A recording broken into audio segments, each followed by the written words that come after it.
O Lord, what are we that you should regard us? We are like a breath, our days are like a passing shadow, they are like a dream. Like grass which is renewed in the morning it flourishes, in the evening it fades and withers. The years of our life are few, their pride is but toil, they are soon gone and we fly away. So teach us to number our days, that we may get a heart of wisdom.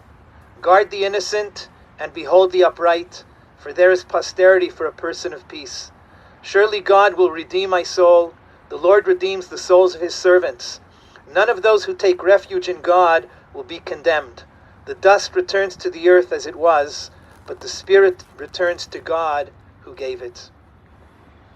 It's with great sadness that we're all gathered here today to bid our goodbye to Reva Oman. Just a short while ago, we read in the weekly Torah portions about the great exodus of the Jewish people from Egypt. Our rabbis comment, the exodus was made possible by the courage of righteous women. Women who put their families front and center. Women who fought for tradition and for the redemption of their children. Judaism is and has always been a religion of family first. And these words so aptly describe Reva Oman. She lived a full and happy life, and at the center of her life was her family. Reva was born on March 30th, 1932 to Saul and Tilly Fordman. She grew up in the North End in a house her father built on Cathedral Avenue. In 1955, she married Norm, and her life as a dedicated homemaker, raising a family, began. One of Reva's greatest joys was spending her summers at the cottage in Gimli, first with her parents and sister, starting in the early 1940s, and later with her children. But the highlight was when her grandchildren came along. They loved to spend time with Baba Reva, and she especially enjoyed spending the entire summer with them. Her grandchildren were a continuing source of pride for her. She looked forward to and enjoyed going out to lunches and dinners with them, and it made her day when her grandchildren would call and check in on her. Reva frequently made trips to Calgary to visit Sandy, Michael, and their children, Andrea and Jackson. And besides her children and grandchildren, Reva had a very close relationship with her sister Norma, brother-in-law Victor, and all her nieces and nephews. Her daily chats with her sister always cheered her up. She spoke to her nieces Marla and Lisa every day right up until her passing. Reva also had many hobbies. She found time to join a bowling league, a weekly mahjong group, and the Kinneret chapter of Hadassah. But her highlight was hosting the entire family for the break fast on Yom Kippur. Reva will always be remembered as a gentle, sweet, kind, caring, and generous person. She will be missed by all who knew her. She is survived by her children Harvey and Shelley, Sandy and Michael, 7 grandchildren Blake, Daniel, Kevin, Jenna, Andrea, Jackson, and Brett, sister and brother-in-law Norma and Victor, and nieces, nephews, and cousins. May her memory be blessed. Tiyeh nishmata tzrura b'tzror hachayim. May her soul be bound in the everlasting bond of life, and may we all say Amen. I'd like to call for the first eulogy, Reva's son, Harvey.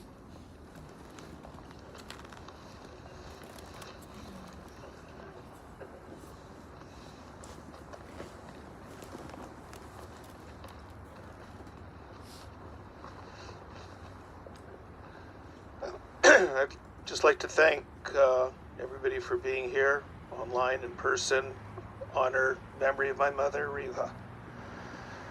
She was a quiet, modest woman, always happy with whatever she had. Even growing up, she would never ask her parents for anything, and quite the opposite of her sister, who asked for everything and always got it for both of them, usually for both of them, though. Family was very important to my mother, whether it was visiting my sister and her family in Calgary, going for lunches and dinners with her grandchildren, dinners at our house, or her cousins' club get-togethers. Reva always looked forward to and cherished these moments. Regular calls she received from her sister, nieces, children, and grandchildren always brightened her day. Sadly, when her son Mike passed away in 2014, she was beyond brokenhearted, and her world was never the same. Gimli was Reva's happy place. From childhood until a few summers ago, she would get into Gimli mode, as she called it, at the end of June, remain that way until Labor Day weekend. Gimli mode mainly meant sitting on the screen porch in what we called her perch, and reading. Having a cottage full of family was a perfect summer for her. There's many things I'm going to miss about her. She would always say she could never do anything until she had her coffee in the morning, needed the cup. And she could never go to bed early. Despite how tired she was, she wouldn't go to bed an hour earlier because she always thought she'd wake up at 3 in the morning. But mainly I'm just going to miss my daily visits after work with her, nightly phone calls, and in short, I'm just going to miss her very much. Love you, Mom.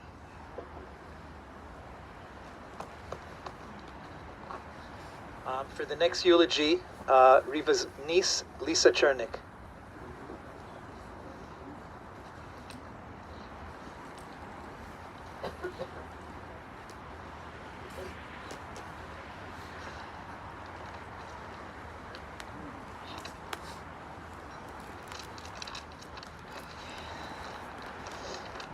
Auntie Reva and I had a very special relationship.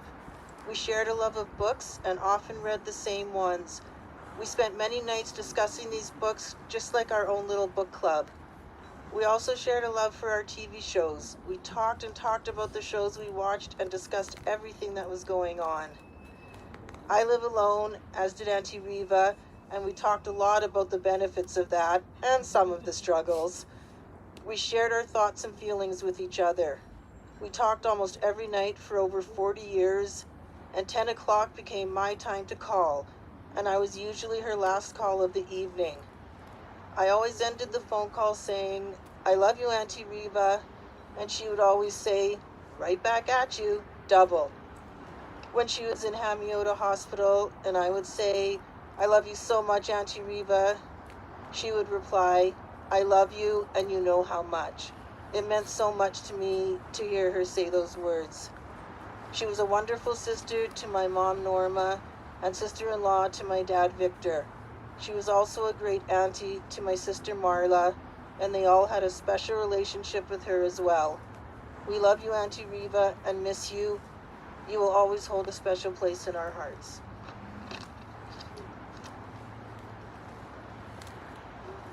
The next eulogy is granddaughter Andrea.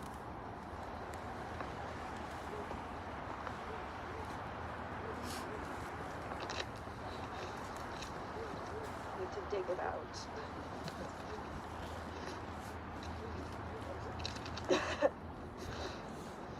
So Jackson and I only saw Baba a couple times a year. But our summers in Gimli and visits to Winnipeg were always exciting for us. Without needing to leave her perch, Baba always made our time together special. As we got older, Baba was an unconditional cheerleader, and we're so lucky to have grown up feeling so loved, no matter how far away we were.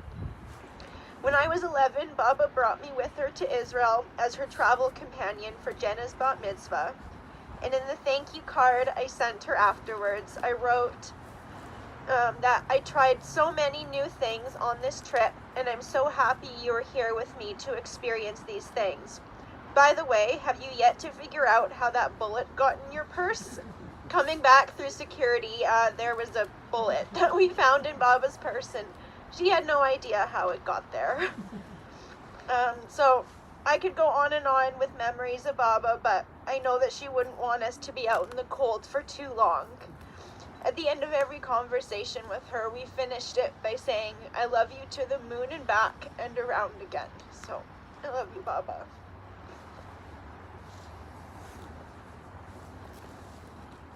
And for the last eulogy, son-in-law Michael.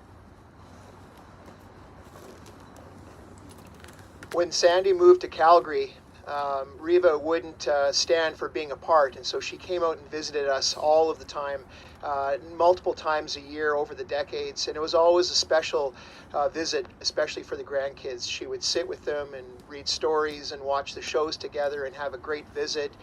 And she was also a really big part of our social life in Calgary. She would sit with us as we had friends over, and even though she was quiet and shy, she always managed to, would always have great conversations with people.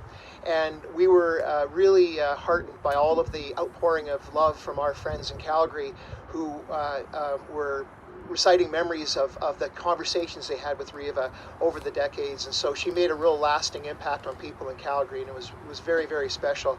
And she always wanted to be part of the action. She was quiet and shy, but she was always part of the action, and that included recently, a couple of years ago in Gimli, as the grandkids and a few of us were having some edible treats. Reva was right in there and enjoyed an edible marijuana brownie as well, and enjoyed the evening with much smiling and laughter. And I mean that respect and love. She was a wonderful part of our life.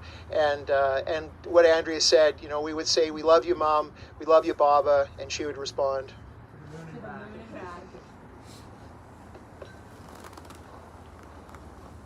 The memorial prayer. El malei rachamim, shochen b'amromim, hamtzei menucha nechona,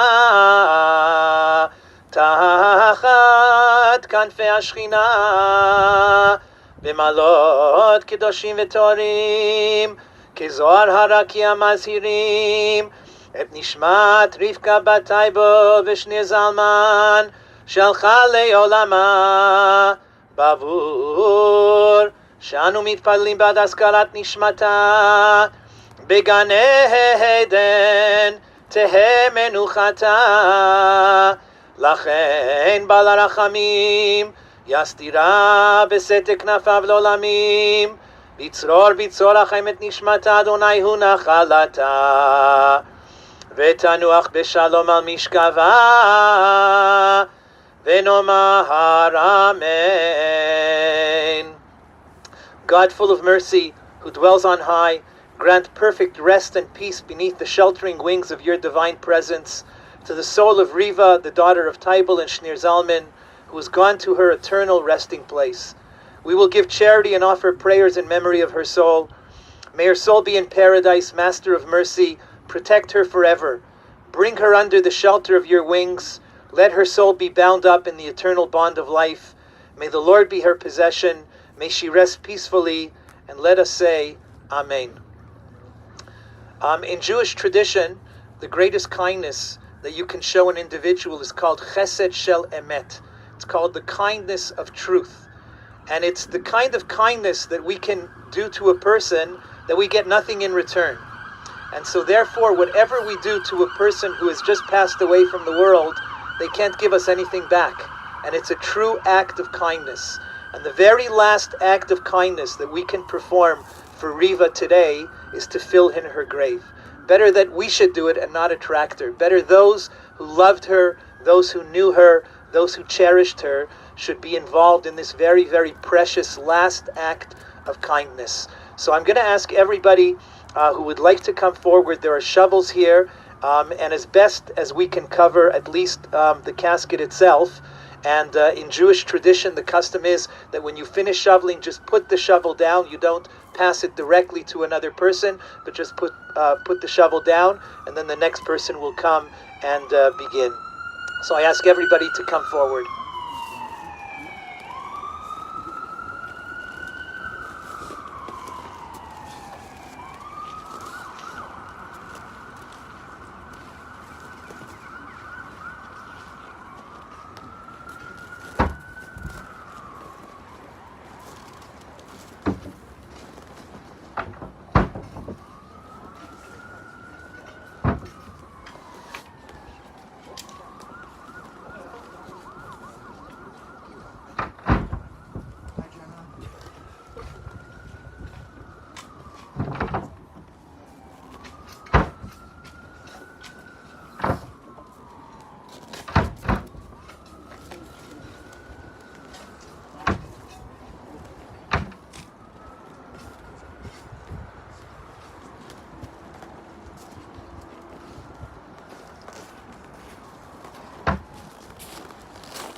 We're just going to conclude with the psalm and the saying of the Kaddish.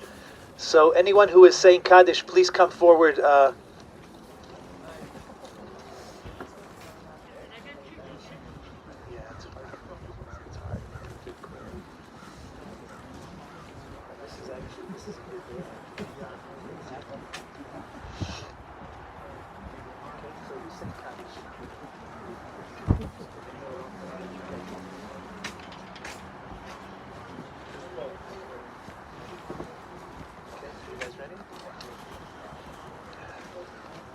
מזמור לדוד, אדוני רואי לחסה, בינו דשי ירביצני עמי מנוחות ינהלני, נפשי ישובב, ינחני במעגלי צדק למען שמו, גם כי אלך בגיא צל מוות, לא ירא כי אתה עמדי, שבטך משענתך המה ינחמוני, תערוך לפני שולחן נגד צורריי, דשנת בשמן ראשי כוסי רוויה, אך טוב החסד ידפוני כל ימי חיי, ושבתי בבית אדוני, Leorech Yamim.